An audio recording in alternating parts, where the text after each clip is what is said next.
So it seems like you can't go 2 days without hearing some new statistic about how overpriced real estate in Canada has become and how some economists has described it as an unprecedented situation. It's a story we've been hearing for many years now, and it's frustrated a lot of young Canadians to the point where a lot of them have just given up on ever being able to afford a house. If I had to show you how overpriced the Canadian real estate market has become using just one graph, it would be this one here that compares the average household after-tax income, also known as disposable income of Canadians, to the average selling price of a residential home in Canada from the year 2000 to the year 2021. And clearly you can see prices have become disconnected from their fundamentals at an increasingly fast rate over the past 2 decades. Now, just showing you a chart like this one may not be the best way to truly conceptualize the change that has taken place over the last 20 years. So instead, I'll use a more practical example. So let's say it's the year 2000 and you're earning about the average household after-tax income at the time, which is about $67,000 annually. And the average price of a house in this year is $165,000, and you're looking to save up to make a 20% down payment to afford that house, which is about $33,000. And if you're able to save 10% of your annual after-tax income, which by the way is really saying something because around this time, the average savings rate in Canada was only about 5%. So you're saving twice as much money as the average Canadian. So you're saving $6,700 a year. How long would it take you to save up for that down payment? It would take you about 4.9 years to save up for that down payment, assuming prices stay the same, which again is really saying something. Now, let's apply those same rules to the year 2021. So let's say you're earning the average annual after-tax income, which is $93,000 now. The average price of a residential home in Canada has increased to $712,000. Again, you're still looking to make that 20% down payment, so you need to come up with $142,400. If you're saving 10% of your after-tax income, you're saving $9,300 per year, and it will take you about 15.3 years to afford that down payment. So more than 3 times as long. And what's striking is that since the year 2000, the average Canadian after-tax household income has grown at a compounded rate of 1.5%, which is actually below the Bank of Canada's 2% inflation target. So Canadians are actually losing purchasing power on average, while the average cost of a home has grown at a rate of 6.9% compounded over that same time period. Now, this may not seem like a lot at its surface, but the difference between growing at 1.5% compounded over 21 years versus 6.9% compounded over 21 years is very, very large. And 6.9% is a return that rivals most mutual funds over that time period. And to experience that for housing is quite unusual, not to mention Canadians also have the principal residence exemption available to them, which allows them to earn those capital gains on their homes completely free of tax. Now, the reason I started this at the year 2000 was because for a decade earlier, there really wasn't much movement in housing prices. For example, here's a graph showing the average housing price going back even further. And you can see from about 1990 to 2000, there was very little price appreciation. So clearly something happened which triggered the start of this housing affordability crisis we've seen develop over the last 21 years.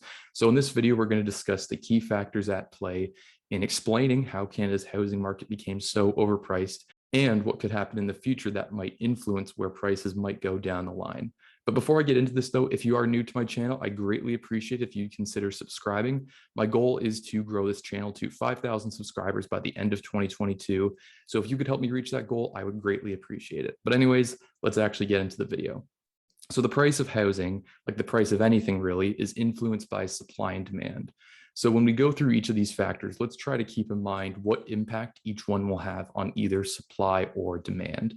Now, there are many factors that have been called out as potentially causing this issue, but some of the more common ones include the following: immigration, a lack of supply, and historically low interest rates. Now, of course, there are other factors at play here, but these are the ones I've decided to focus on because these are the ones that we can objectively measure by looking at published data that is reliable.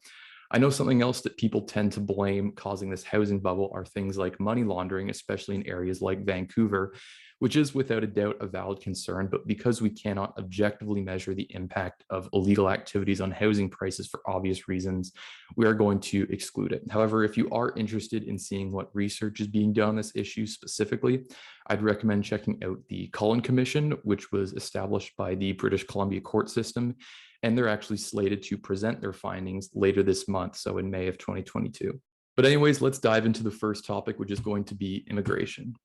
So this would be something that's on the demand side of the equation, simply because when people move to Canada from another country, they will require housing. And so that will increase the demand for housing. Now, housing aside, immigration serves as an important role in the Canadian economy by providing jobs and skilled labor, which helps boost economic growth overall. And Canada has been experiencing a declining fertility rate for many years now.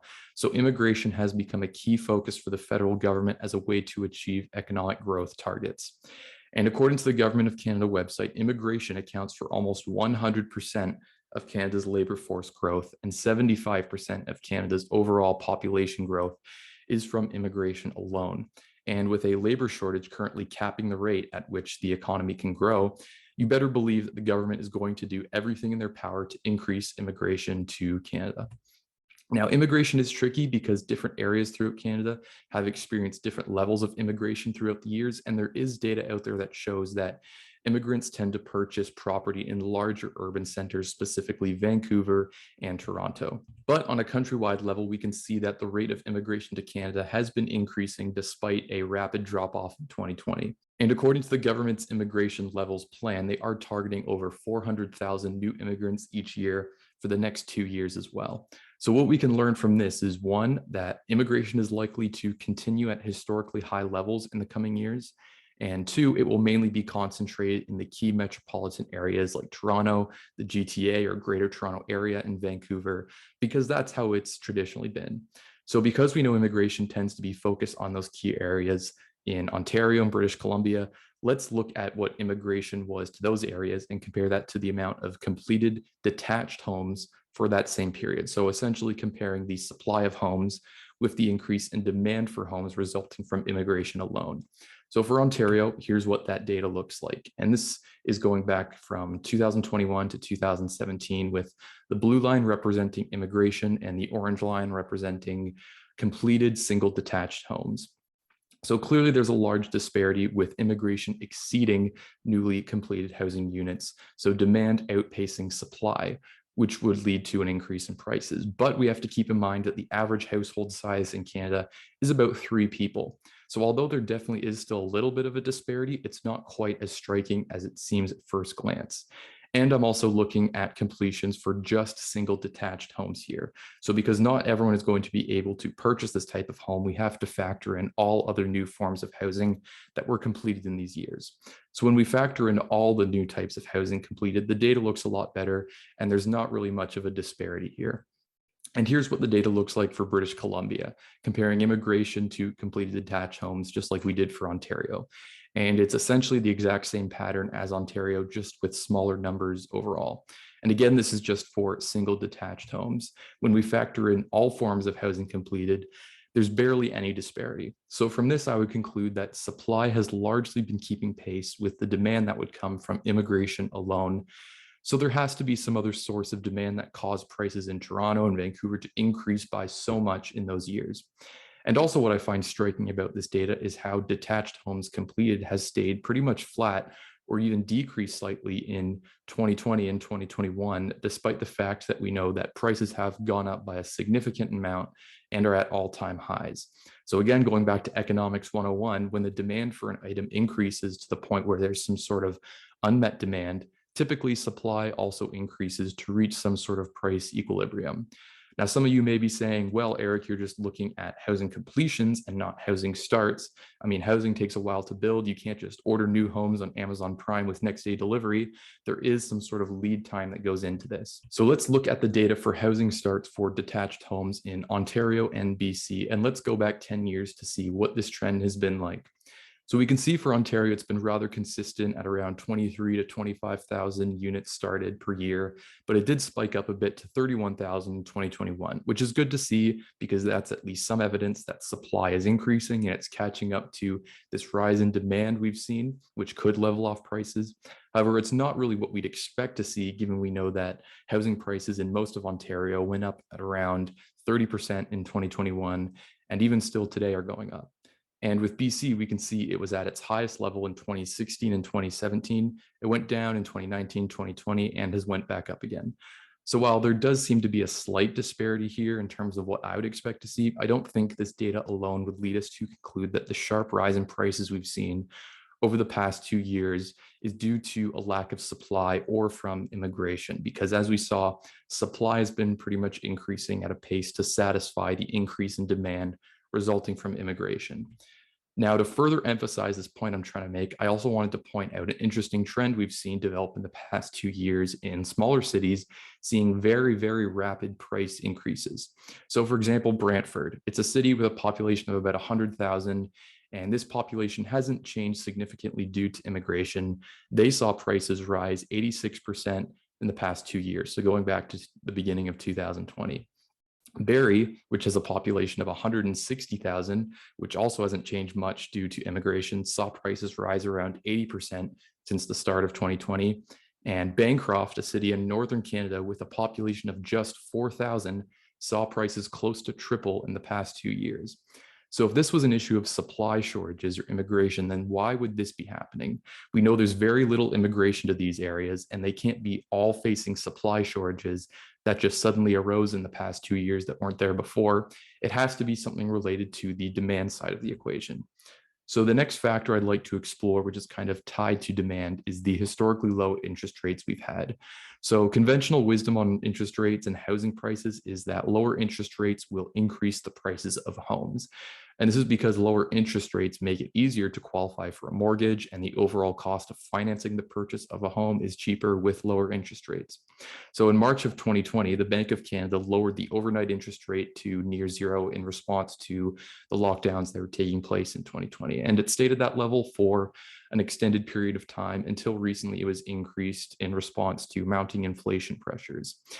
And this is the interest rate that tends to drive changes in interest rates throughout the entire economy. So when this rate rises, mortgage rates will rise with it.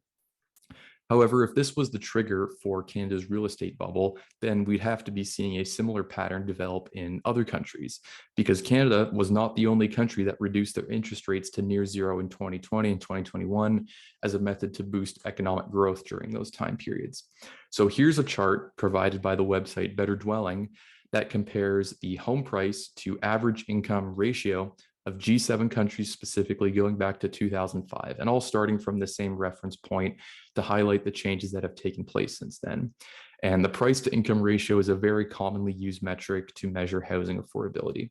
So clearly Canada in red is the outlier here, and by a pretty wide margin. Now, Italy, Germany, and France are all part of the European Central Bank, which has had 0% interest rates since 2016. Another country, Japan, which is a part of the G7, has actually had negative interest rates for a few years now.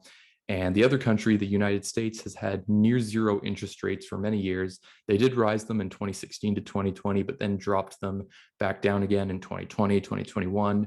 And similar to Canada, they've began rising them in the recent months. So if the housing bubble was just due to low interest rates in Canada, we would expect to see a similar pattern develop in these other G7 countries, which we can see from this data is not really the case, and Canada is very much an outlier, so there must be some other factors at play here. Now, granted, we do see in most of these countries, if we look at 2020 and 2021 specifically, most of them did see this spike up a bit. So probably this was the effects of lower interest rates leading to housing price appreciation. But even still, Canada's real estate market increased by an outsized margin, which to me says that while lower interest rates do, without a doubt, increase housing prices, they're just a small part of the overall equation, and other opposing forces may have the potential to mitigate or emphasize any impact that changing rates may have. So all of this leads me to my final point, which is the psychology of Canadian home buyers. And this is the part of the video where I have to qualify what I'm going to say by mentioning that this is my personal opinion and is not a prediction of the future or something to use as financial advice. But in my personal belief, I think the single biggest driving force behind Canada's real estate gains, especially in the last few years, has been the prevailing belief that prices will keep going up and you have to get into the market while you still can, which is a belief that makes sense to have given what has happened in the past few years. For example, let's say you're someone who is in Toronto and you're looking to purchase a house at the beginning of 2020, so March of 2020. And the average price of a house in Toronto at the time is about $865,000. Now it's March of 2020 and you're hearing about this incoming economic crash that might be happening. So you decide to hold off on your purchase, thinking that prices should decline in the future. And more importantly, because you're worried about your own job security and you don't really want to enter into a long-term mortgage during uncertain times. So then it becomes the end of 2020 and you find out that prices have now risen to $921,000 on average, which is a 6.4% increase in just a matter of a few months.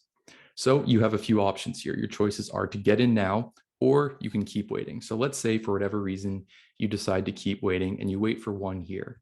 Now it's the end of 2021 and you find out that housing prices on average have increased to $1.2 million, which is an increase of 31.2% in just 1 year, which for housing is extremely unusual and it's not something you saw coming. So unless your income also grew at that rate, which for the vast majority of people is unlikely, there's a good chance you're priced out of the market at this point and you're left wishing you would have got in while you still could. So if people believe that this will keep happening and they just have to get into the market while they still can, then prices will continue to rise just due to speculation alone. So the question many Canadians have now is when they expect prices to go down. And we looked at some interesting factors throughout this video, like the pledge to further increase immigration by the government and potential interest rate increases in the future. But the reality is it's extremely difficult to predict exactly when prices will fall and by how much. However, I do want to conclude this video by pointing out that there is some early signs of data that have been coming out that could be pointing at a price decline, which is likely driven by the higher interest rates we're expecting to see as the Bank of Canada raises the overnight rate to combat inflation. For example, in the Greater Toronto Area, if we compare the average sold prices for the past 3 weeks of February of 2022 to the first 3 weeks of April 2022. So basically accounting for the effect that rate hikes have had because rate hikes were announced during that time period, we can see many cities in the GTA had pretty steep declines, but this was mainly limited to just the GTA, as prices in Toronto stayed pretty much flat. And this is also just for low-rise buildings and not for all forms of housing. However, I do think this is very telling because you rarely see housing prices of any kind drop this fast in a matter of just a few months. And the article I got this data from mentioned that because of the rising rates that people see coming, people who bought homes in the past year as investments may be rushing to sell them because they fear higher rates will make it more difficult for them to sell their homes at a profit. So when you have a lot of sellers and not as many buyers, prices can fall fast, even for a lower liquidity asset like housing. But don't confuse rising interest rates for housing becoming more affordable. Yes, it is likely it will cause prices to fall, as we've established in this video, but also keep in mind the cost to finance the purchase of the home and the mortgage also increases when rates go up. So rising rates aren't necessarily the savior here. However, if this data on screen is indicative of any trend to come, I do think it's possible we could see potentially some panic selling triggered by the rising rates. But again, that's just speculation on my end. But anyways, guys, that pretty much does it for me for this video. So I hope you did find this video useful. If you did, then please leave a like and also subscribe if you are new to my channel. And I'll see you guys in the next video.